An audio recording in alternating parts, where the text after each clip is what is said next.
তোমাৰ মাতত যেন মই প্ৰেমত পৰিছোঁ। তোমাৰ কাষতে বহি তোমাৰ শুৱলা মাত শুনি থাকিব মন যায়। মই যেন তোমাৰ শুৱলা মাতত প্ৰেমত পৰিছোঁ। তোমাৰ এটি এটি শব্দ যেন হৃদয় চুই যায়। মই যেন তোমাৰ শুৱলা মাতত প্ৰেমত পৰিছোঁ। তোমাৰ শব্দৰ কথাৰে মোক যেন বান্ধি ৰাখিছে।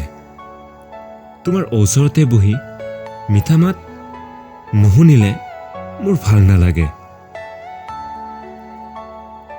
তোমাৰ কাষৰ পৰা আঁতৰিলে তোমাৰ এটি এটি শব্দই তোমাৰ কাষলৈ আহিবলৈ বাধ্য কৰায় মোক। তোমাৰ মাত শুনিবলৈ মোৰ পাগল মন যেন বাৰে বাৰে তোমালৈ যায়। তোমাৰ মিঠা মাতত প্ৰেমত পৰিলোঁ। তোমাৰ মাত নুশুনিলে মই থাকিব নোৱাৰোঁ।